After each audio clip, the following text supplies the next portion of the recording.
Welcome to your Hustler's How-To Guide to Self-Made Success. I'm your host, Bobby Pin, and this is another episode of the Put Yourself On podcast. I'm so excited to have with me multi-platinum, top-selling, hip-hop legend, St. Louis icon, Chingy. Universal legend. We're going to say universal. Okay. Because see. Don't limit him. There we go. Exactly. We say hip-hop, pop, and we put limits on our success. And when I came out, it started urban, but then it just went urban. Tell me about your start in music. Like, how did you even come to think, hey, I'm a decent rapper? Actually, how I started music was, okay, first off, we have to give that credit to Michael Jackson, may he rest in peace, because as a little bitty boy, I seen Michael Jackson entertain. Mm-hmm. So I was like, that's what I want to do, entertain. And so he's a great performer as well as a great vocalist, Michael Jackson. Yeah. And so that's how that started. Then, hip hop, the different genres of music. My first two favorite rappers was Eazy-E and DJ Quick. Nice. May Eazy-E rest in peace. And love LL Cool J, Run DMC. I grew up in a household, Marvin Gaye, Isley Brothers, Anita Baker, and Aretha Franklin. You know what I'm saying? So I got some of everything. But just those are people who inspired me and made me want to take it serious. You know what I'm saying? And so that's kind of how I caught the boom. Okay. So tell me about going from this is an aspiration, I'm a little kid, I'm singing into the brush in the mirror to all right, I can take this seriously. And what steps did you take initially? Okay, so what steps I took initially? At the age of 7, 6. Now keep in mind this is like 86. Mm-hmm. And so I started writing my own music, trying to write my own music. And of course it was about battling. Okay. Because, I kind of grew up on that. Like pop, like B-boy? Yeah. Okay. Yeah, like B-boy battling, talking about people's shoes and, your mama. Start battle rapping. And so that's where it started. And it kind of progressed as I got wiser, meaning older, like 8, 9, I started 8 and 9 is wise. Figuring how, I say wise, I don't say old. Okay. It sound like you're deteriorating something when you say old. Okay. But I started 8, 9 years old. I started writing my own songs formats. I started trying to learn how to format songs, verse hook. Yeah. And so I started doing that. And then when I was 9, actually in my neighborhood, I had an older cousin who was in the streets and had some money and stuff. And another guy named Kilo Manson, may he rest in peace, was a dope MC. They were putting together, my cousin was trying to start a record label. They was putting together this mixtape.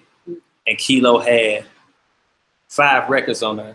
And they gave me a record. Okay. Now I'm 9. I'm like 9 years old, 10 years old. Now I must have been about something. Yeah. And they like in 15, 16. You know what I'm saying? And so I must have been doing something. So they gave me a record on there called Knuckle Up. I had a record called Knuckle Up. And back then my name was Slickso. Okay. Because my brother called me the slicker, thicker lip zipper. which meaning when I rapped against somebody, I'll shut them up. Okay. When Say I it again. What is it? Slickso was my rap name, but he called me the slicker, thicker lip zipper. The sickest. The slicker. The slicker, thicker lip zipper. Wow. Okay. So yeah, and I actually still remember that part of that first verse from me. I was 9. So I know you about to spit it for me. Yeah, right? I'm gonna tell you something. I was 9 years old, so it was like knuckle up with a smooth pace. I'm beating like hard bass. You thought you was hard, that's why I'm taking it to your face. And I'm not the type to give up on a smooth beat. I'm coming through the doors, breaking and shaking concrete. I'm low top, and all these simps get choked out. Capacitate the room and everybody get smoked out. Now keep on stepping and keep on creeping. It's 2 feet on the stand. The mic is the weapon in my hand. So when you see me, don't buckle up, buck 'em down, knuckle up. Dirty little scoundrels in effect. Nigga, what's up? Taking the time to write around and do what you like. Rehearse the verse, I get it down, packing and grab the mic. Kicking the flow, and I compose like Mozart. I got on my boots, Dickie suit, and my Carhartt. Rapping for years, I mean many ages. Got so much clientele, you find my number in yellow pages. Smoke them and joke them, break them and take them, I broke them low. kicking this rhyme, a young nigga named Slick. So never mistreated, never be beated on the microphone. Later, perpetrators kick this verse and send you simps home. No, you don't know. Telling you clear, but you don't hear me at all. Rhyme after rhyme, blowing your mind, but you would never know. So, you were 9? I was 9 years old. Whoa. I was 9 years old. No boy. You had flow. Yeah, I was. And I was crazy that right. you still remember that too. It's very memorable because that's the first song I recorded in the studio. Period. The very first song I ever did.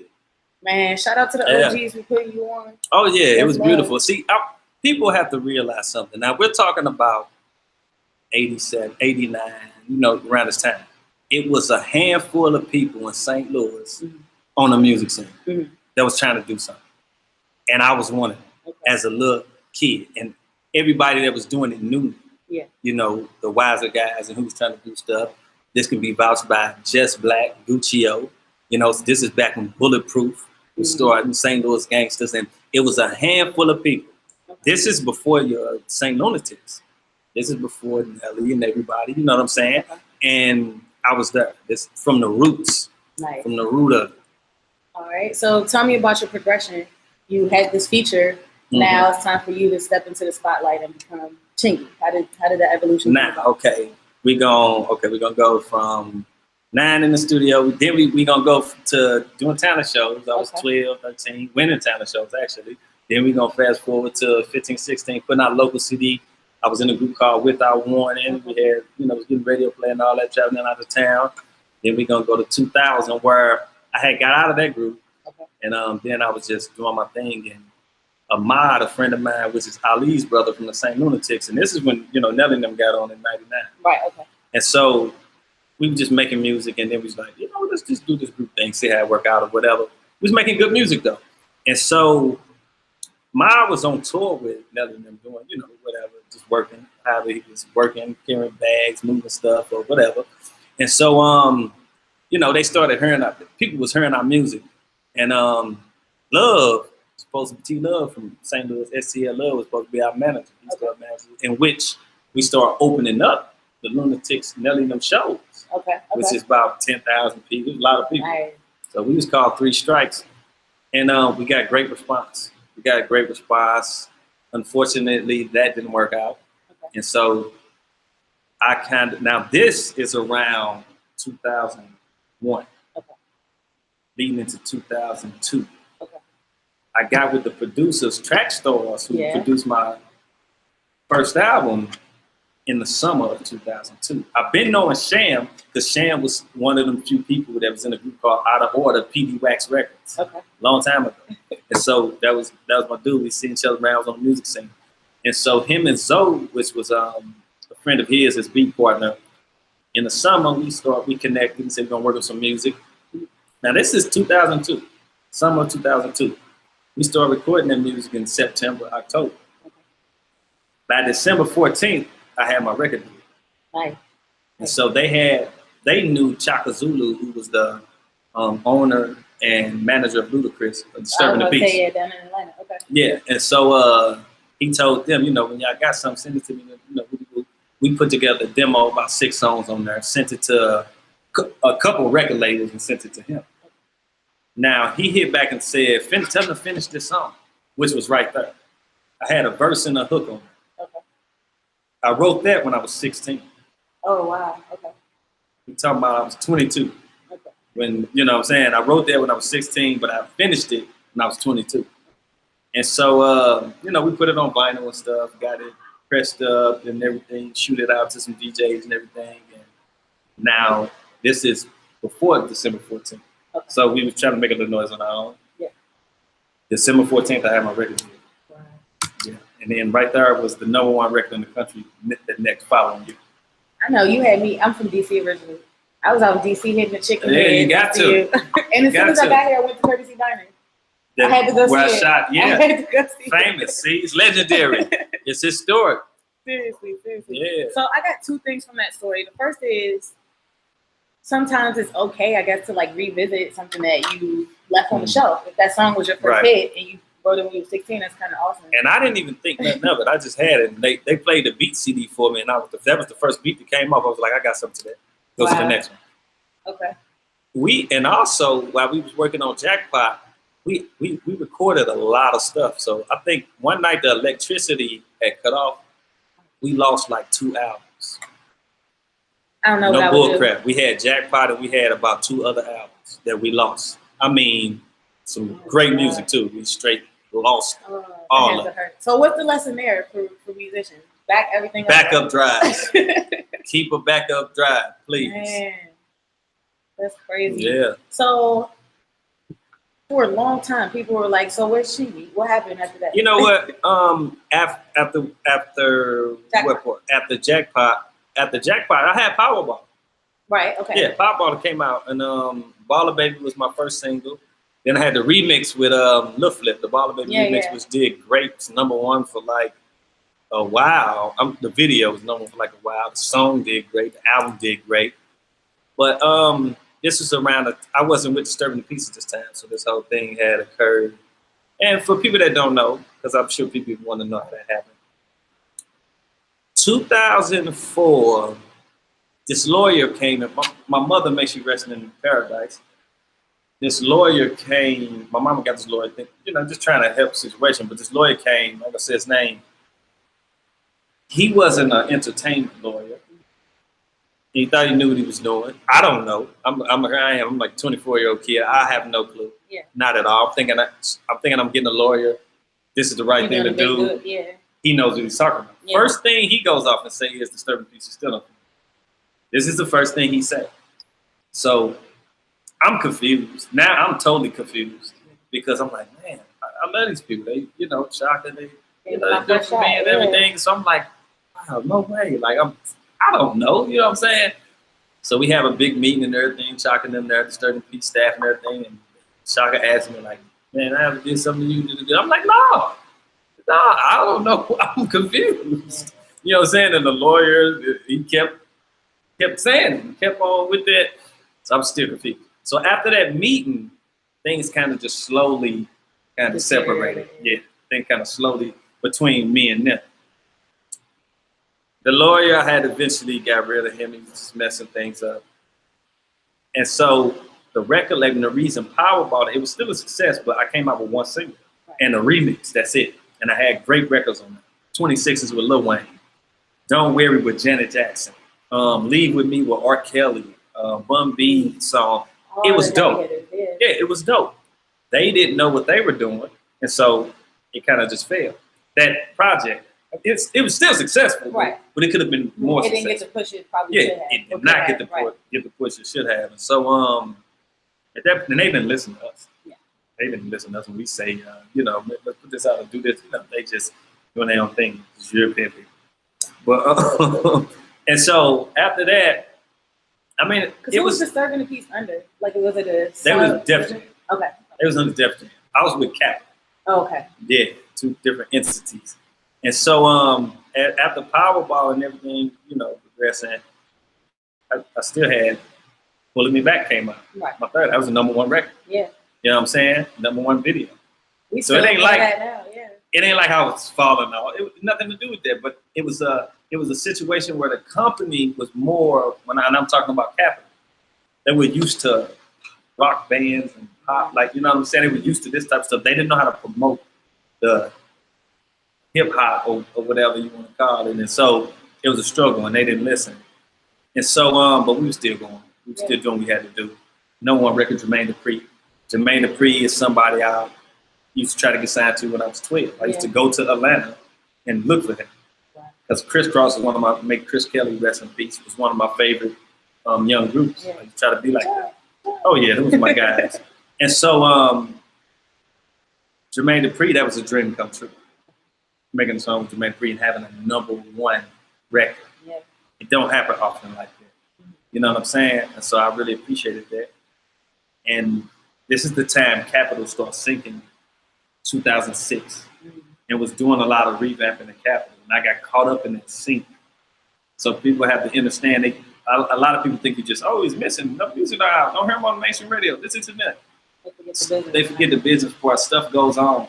And so Capitol was sinking, replacing a lot of people. I got caught in it. And this is around the time I bumped into Ludacris and Shock and them in Vegas. Everybody wanted to sit down and talk. Okay. A mutual friend. How much time had gone by? This is 2006. Okay. So we're talking about 2004, 2006. Okay. A mutual friend was like, you know, jackpot here, man, y'all should talk. So we talked. We went in the room to talk. We situated everything, and after that, we, you know, went party and chilling.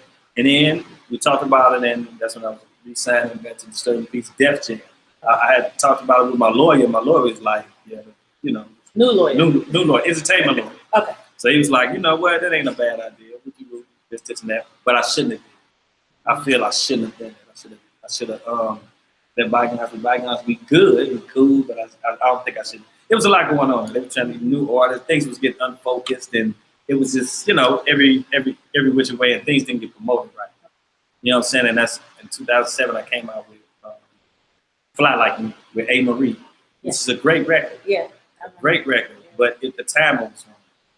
And so it didn't do as well when the album dropped. And I remember L.A. Reid. We going to meeting with L.A. Reid. He was like, "What happened?" He was talking about Disturbing the Peace. Like, what happened? What did I do? What was this, and that? He was upset with them, not with me, because he was like, "Y'all just threw it out." Like, why didn't we get Chingy with Rihanna? Why didn't we get him with Jay-Z? Why didn't we get him with, you know? And this is stuff I was asking myself too, like, you know, because I wanted to work with, especially following up after Powerball. Yeah. Hood Store. That was named my third album, Putting Me Back. Okay. And so I was just like, you know what?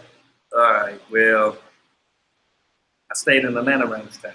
That's where I was living. And I got tired of the music, the business. I was getting tired of it, you know. And so I told Ludacris, I was like, man, I don't want to start teaching food. Right now, I just want to eat to myself. I don't really want to, you know, for real. Yeah. I told him this, and we talked about this. Next thing you know, he's dissing me in the song, subliminally. Somebody dropped me in interviews, using it as some type of strategy. And I'm like, this dude. And then so a mutual friend of ours sent word. He sent word through a mutual friend of ours, like, tell Chingy don't trip off this. Now this is real. Yeah. What I'm saying. This is real stuff. You know, we cool now, but I'm just saying this is what went on. And so after Hood Store, no. Love It or Hate. Hate It or Love It. That was my fourth album. Okay. Hate It or Love It. Got out Disturbing the Peace. This is, you know, 2008-ish, 09-ish. Then that's when this person decided to allow me with this room. I'm sure everybody, you know, probably heard something of it. I was going to get to that, yeah. Yeah, we're just going down the line. Right. You know, yeah. So, which is false. Okay. Because 2006, when I got back to Disturbing the Peace, we had a show in Chicago. Okay. After my show, we go and watch a Chris show. Okay. It was some dancers on stage and body paint. Dancing, girls doing anything. One asked me to take a picture. Okay. I took the picture. That's it? We started back watching the show. Yeah. That's it. I didn't even know the person. Yeah. 2 years later, they lied, said they had a 2-year relationship.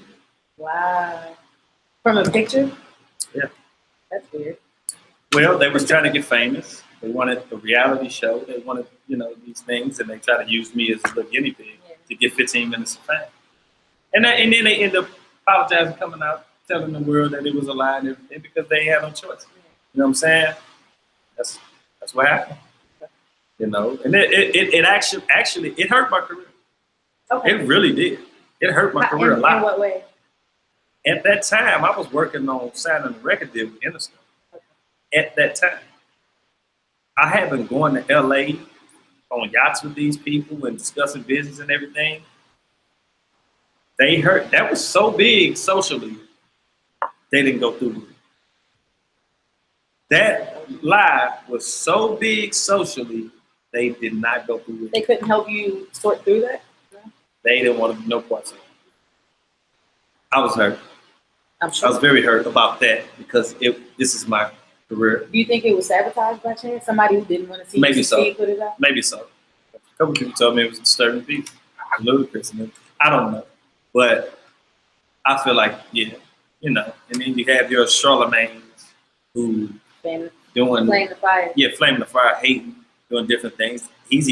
That's why he's even got a name right now. Is from digging that, trying to keeping my name in his mouth. You know what I'm saying? And I don't look down on these people because I know it's just their ignorance. You know what I mean? They not taught well. You know what I'm saying? And so it's their ignorance, and it is what it is. Do you think? Because I find myself struggling with this too in terms of getting people's attention.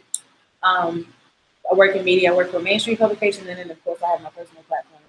And in terms of getting page views and traction and attention, sometimes, and this is so unfortunate, but the most salacious headlines, so-and-so got in a fight, so-and-so got shot, so-and-so sleeping with somebody named. Those are the headlines that like really do well. What do you think about that in media? You know what I mean? Like, why do we entertain that? What I think about media is they know people want to hear crazy stories. People want to hear bullcrap. If you caught me giving some kids some diplomas, you know what I'm saying, charity on video, but then you caught me at some club getting into a fight with Ludacris, what you think gonna get published more? Definitely. The fight with Ludacris is gonna get published more because it's nonsense. It's people like for some reason people like chaos.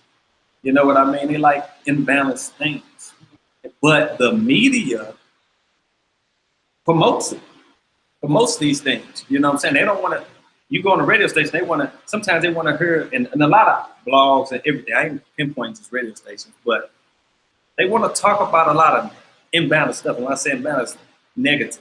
You know, they want to bring up all these different points, but it's about what the artist got going on. Yeah. You know, it's about the music. I'm a musician. Yeah. It's about the music.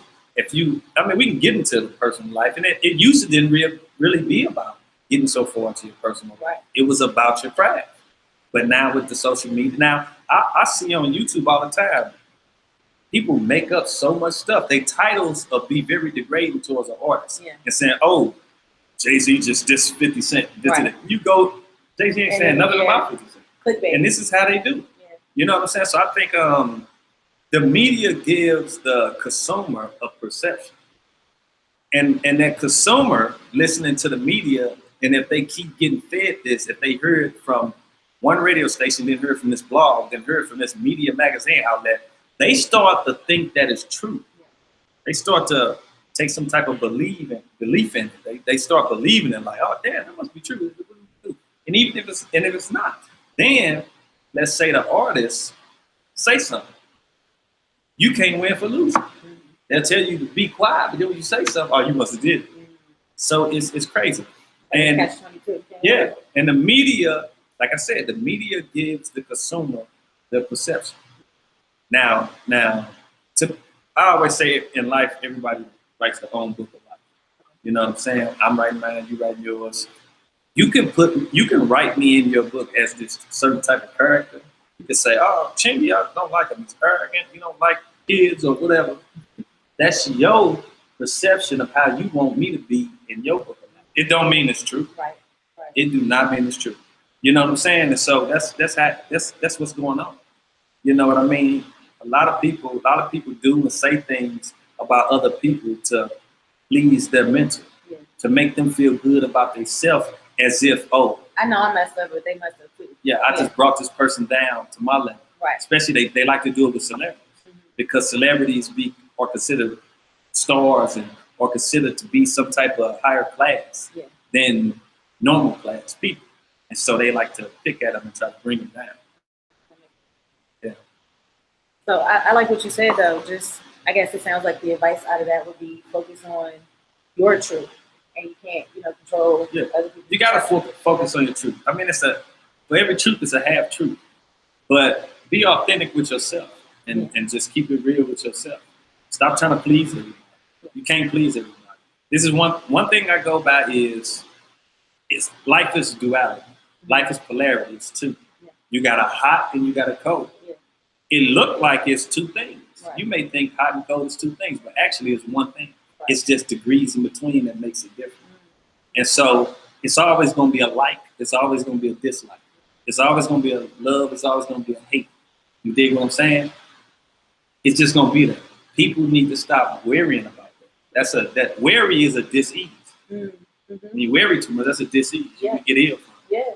So stop worrying about who hating on you, who dislike you. It's gonna be there. Yeah. You know what I'm saying? So I would stop worrying about it. Definitely. So fast forward in 2018. 2018, yes, ma'am. Fast forward to 2018. If you want to check out new music from me, you can hit up chingy.co.com. You can hit up fulldeck.com. FULLDEKK.com. Okay. That's more of the record label side. Okay. The full independent record label side. Chingy.co is more of me as the artist. Okay. And you can get merchandise there. I got their mugs, okay. coffee mugs. I got their t-shirts for men, women, and children.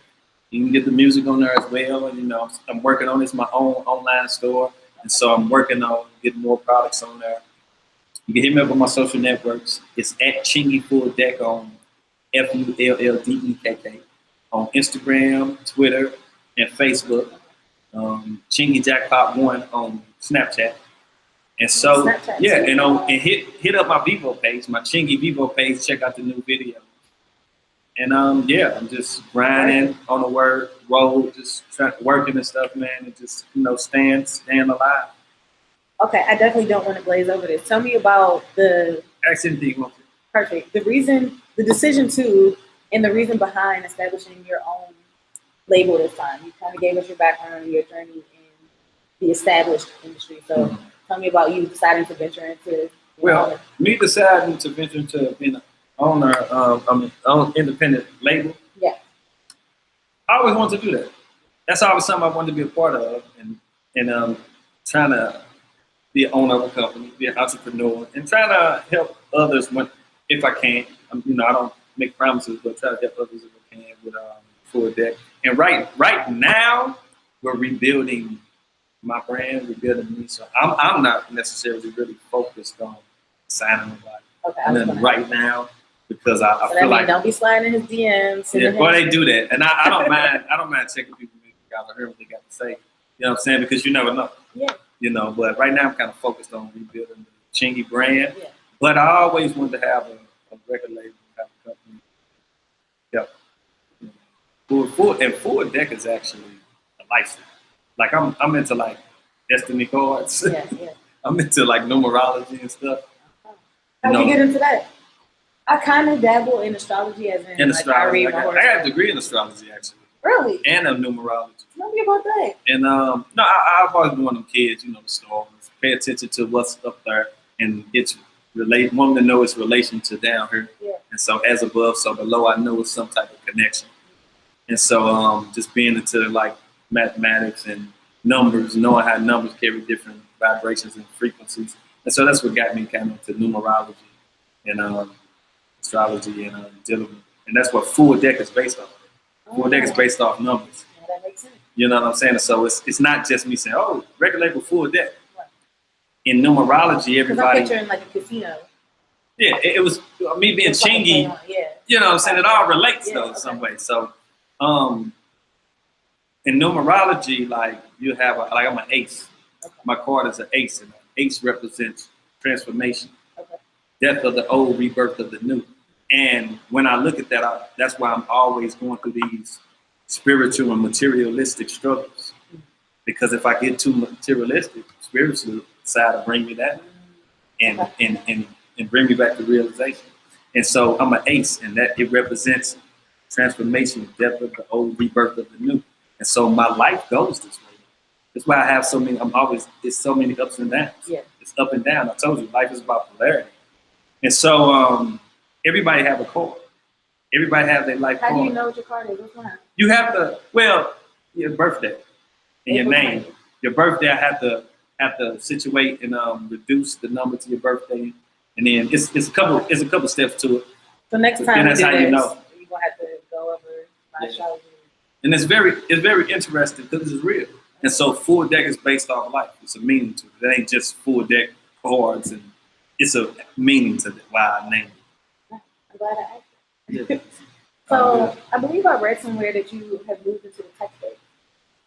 Oh, yes, ma'am. far as the tech space goes, dealing with a friend of mine I met through my DJ Snow, Bob and Voice XP. They created a software for Amazon Alexa, which was called the Amazon Alexa skill for artists. Right. You know, so the Alexa skill, you can, hey, bring up Chingy's video, bring up Chingy's album. Tell me some facts about Chingy. When is the next show? Will he be in Australia? Where's Chingy eating these days? It's like your own personal assistant. Okay. And so I was like the first artist to really attack that platform with Voice XP. And so we just got in business. I was standing out. Like you being on Humble cool. is dope. Yeah, no, that's pretty cool. What inspired you to do that? I feel like I come across two types of people who I guess aren't specifically millennials. And it's either people who are watching what's happening and they're open and willing to evolve and keep up. And then I watch people who like completely reject it. Like, I don't understand it. I don't know what it is. Radio has always worked like this. TV has always worked like this. That's just what it is. So like, what is it about? Closed-minded people. You got people who don't like to go out the box, outside the box, and invent and think different. But you got certain people who are different geniuses. You know, they like to take on what other people may call a weird situation that they don't understand. That's why you get a lot of people think he's weird or this person is weird. No, that's just they different geniuses. You just don't understand it because you're so closed in. You're so institutionalized in the mind. You know, don't nobody think outside the box. And so I always like to invent. I feel when you invent, whether it's technology, whether it's physical, you know, whatever you like to do, it's important because and be organic and be authentic and be original and be who you are. Stop trying to copy people. You can take notes. And be inspired by it. And be inspired by it, but don't do exactly what they did and try to say it's yours. Right. You know what I mean? And that applies to the tech business in their way. That's why you see all these people out here. Everybody's trying to do something. You know what I mean? I don't even view it as people having a certain talent. As they're very talented. They have a certain skill about themselves. Everybody living on this earth have a certain skill about themselves, and it's just all about the choice or the decision and the opportunity to tap into it. You know what I'm saying? If we'll be talking all that thinking, oh, she's the best. That girl, she's the best singer in the world. No, it's another best singer in the world somewhere. You know what I mean? So we all have a certain skill. We just have to apply it. So I know we went somewhere. I don't even know where the question right, I was trying to figure out where we were going. I guess like we can end here. I always ask all of my guests, what is your number one piece of advice for the modern hustler? So that could be a lesson you learned. Number one piece of advice for the modern hustler? Yeah. Have in your house, have your office social setup. Okay. If you do music, you know, all the social platforms, create your business, LLC, or whatever you got to do. Get on all your social platforms, try to understand them. And why do you say it like that? Promote what? Understand? Because when you say understand, to me, you understand. You don't really get it. When you understand something, like you touching the inside of the person. If I tell you I understand that, I really feel it. Wow. I really get it. You know what I'm saying? Understand, I don't. That's another thing we're coming to think for yourself. Why people think there was so big? It was outside the box. That's how we said her. That's how I spelled it, and that's what it was. And it was historical. Yeah. That's because I don't. And a lot of teachers, when I wear my shirt, a lot of teachers and principals don't like it. They don't like that. They think I'm misspelling the word. But it's until they talk to me and I tell them why, they'll leave that conversation and say, I agree with you. Now, why again? Because it's representative of the culture? It's about self-thinking. Okay. Just because somebody made that word up there, you know what I'm saying? Somebody made that up and deemed it to, this is what it means. Yeah. That's an inventor. Right. I invent too. Okay. So I say it like there, I spell it that way. And so this is what it is. You know what I'm saying? Yeah. It's all about inventing. We can change the code. The code don't have to stay this way because they said it's that way. We change it. You could change it. But back to the setup. There you go. I was back to the setup. Good. Back to the setup. Just had, everything is social now, so just lock down your social platform. You know what I'm saying? And make sure you be heard social. That's what it's about. I didn't have this coming up. We physically had to go to different cities and post up posters. We physically had to do everything. Nobody outside of the state or the city where we was at could hear us. Yeah. So it was tougher for us coming up as musicians. Now, if we had this back then, we'd been going crazy. Do you think that was better for the culture in terms of quality of music? Or do you even think there's an issue with quality of current music right now? No, I have no issue with the quality of the current music. I think it goes back to writing your own book of life. Everybody have their own story. How they place others as characters is how they see them. Don't mean it's true. Let them talk about what they want. I heard people talk about mumble rap, this, and that. Man, let the little young successful dudes do them. Yeah. Be proud of them. Right. That they ain't out there doing nothing stupid. Yeah. Stop trying to demise them. Stop trying to demise their character. Be proud of them. Tell them, man, that's what's up, man. Do your thing. You're doing good. And help them build their minds up. You know what I'm saying? And keep turning them down, talking about them and saying this, and that, and you don't even know them. You know what I'm saying? Especially if it's an adolescent, a younger guy versus a wiser guy, and the wiser guy is just hating on him and talking about because he's doing his thing and he's younger, and you mumble rap. Man, forget that. Be proud of the little dude and let him do his thing. We need more presenters in that way.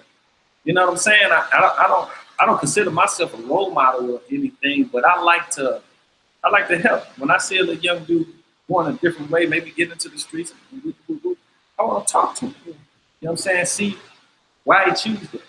You know, what's his goals? You know, try at least try to divert him to something more balanced instead of just letting him kill himself.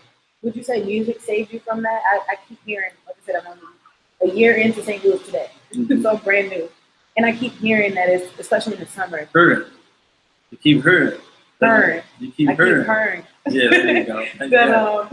I love y'all accent, by the way, so I really be trying to pick it up. But, in the summer, that things get really crazy here and that literally people die. Like, that was what one of my homegirls said to me. People die in the summer. It's a cloud. It's a cloud of darkness over St. Louis when it comes to the urban community and the hoods. Mm-hmm. And just the mentality of crabs in the bucket. They don't like to see you get I keep hearing that, too. Yeah, I mean, they don't. Trust me, I know.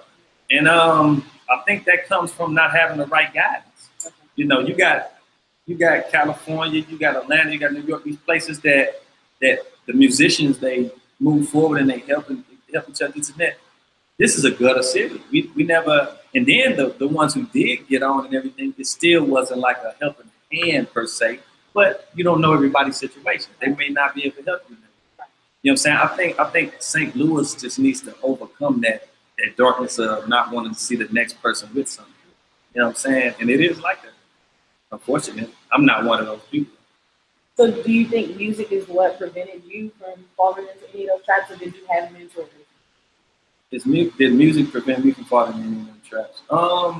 Like, you know what I mean? I know exactly what you mean. Yeah, no, I know exactly what you mean. My purpose was set in stone. Right. When I knew music was what I wanted to do, that don't mean I didn't get in trouble. That don't mean I didn't run the streets with my partners, with my brothers. That don't mean we didn't have gang fights and all that, because we did. I used to think I was a blood. I'm from the neighborhood, on the north side, Beacon Street, Walnut Park, all that. But that didn't deter me from my goal.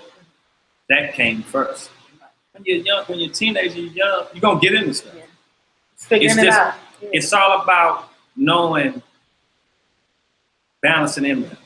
Like I said, it's all about polarity. It's all about, the consequences of this if you do it. You know the consequences of this if you do it. What you gonna do? You know what I'm saying? It's about choice making and decisions. You got to know how to make decisions. And I think that's what it's about. And listen to your inner voice. If the inner voice telling you, don't do it. It's not since I was 10, it's right. It's like okay. For instance, it's just like your mind. You can see it there. When you thinking about it, you see it. It's something there. What is it? You know what I'm saying? But then if you act on that in your mind, you can make it manifest. Right. So if the voice tell you don't do that, don't do it. You know what I'm saying? Hey, this was like awesome. First off, like I said when I greeted you, I've been a long time fan. Low key had a crush on you. So like listening to your music and just kind of like watching your videos to meet you and actually talk to you.